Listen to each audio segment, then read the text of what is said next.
simplement dire que votre film est d'une importance capitale, tout comme le film Pimigor. Ce sont les deux. Moi, je suis sénégalais, mais je travaille beaucoup sur l'Antille. Je suis très content de retrouver mon collègue, M. Réjean. On se retrouve souvent à choisir le roi dans le cadre de l'esclavage, etc. Je vous raconte une anecdote. À Besançon, je donnais des cours et j'invite souvent des jeunes Sénégalais à venir donner des cours avec moi. Donc, c'était à l'époque on parlait de UFM. Il se trouve que je suis plus foncé. Alors, une de mes étudiantes, future professeure de mathématiques et occidentale, me dit, mais monsieur Sissoko, vous êtes plus foncé que votre copain.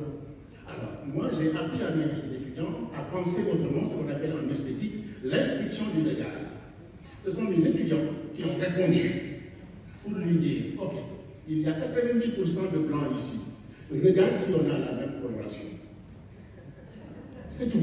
Moi, je ne frappe pas. Mais mes étudiants à qui j'ai enseigné à répondre aux autres. Je voudrais lire aussi, parce que c'est éducatif ce que vous avez fait. Il faut lire Jean-Louis Senghor de Barou, qui a écrit « Je ne suis pas, on ne met pas noir, on le devient ».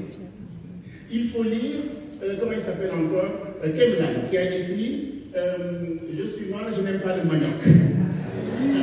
Vous avez vu les deux médecins, on est allé vers qui? Vers le blanc. Kelman va au Cameroun, c'est lui le chef, on a pensé que c'était son chauffeur qui était le chef, etc. Ces représentations existent, mais nous pouvons travailler. Heureusement que votre film peut nous aider comme support à travailler effectivement sur la déconstruction. L'aliénation, on parle de Fanon, c'est le centenaire de Fanon, je le signale. Aller au cinéma voir le film Fanon, c'est très important, pour un travail sur l'aliénation et la déconstruction. Il est très important d'apprendre à nos enfants à se reconnaître, et nous travaillons avec une amie sénégalaise sur les poupées noires. Moi, les premières poupées que j'ai connues en France ici, c'était des poupées antillaises. Et quand je faisais des conférences, c'est ce que j'avais dit. Il n'y avait pas d'autres poupées. Et maintenant, on trouve beaucoup d'Africains qui font des poupées. Mais ce ne sont plus des poupées noires. Elle me dit, Pape, on va changer de terminologie. Ce sont des poupées qui nous ressemblent. La poupée de mon collègue va être plus claire que moi. Et c'est normal, pour que les enfants se reconnaissent. La question que vous avez posée à votre maman, à votre papa, pourquoi tu es noir? Mais c'est une question qu'on pose souvent. Parce que tout simplement, vous êtes dans un univers blanc. Mais le petit, il est singleton. Il se pose la question. Et moi, je travaille sur la parentalité. Il faut l'amener à comprendre pourquoi c'est comme ça. Autrement, au lieu de vous taper sur la main. Et c'est ce que je dénonce beaucoup dans la parentalité. Nous ne l'expliquons pas. Et la psychologue a dit qu'il faut parler. Parlons à nos enfants.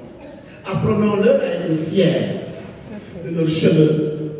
Et puis, rappelons, cher Antadio, que je n'en ai terminé, l'histoire du monde est bien vue, de l'Égypte pharaonique et du noir.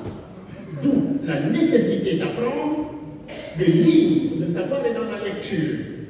Le savoir est dans la lecture. Il est extrêmement important de lire pour comprendre, pour casser les clichés. Si nous ne lisons pas, si nous ne regardons pas ces films-là, nous n'allons pas comprendre. Donc il y a ce qu'on appelle la théorie du miroir pour apprendre à déconstruire pour mieux avancer. Excusez-moi.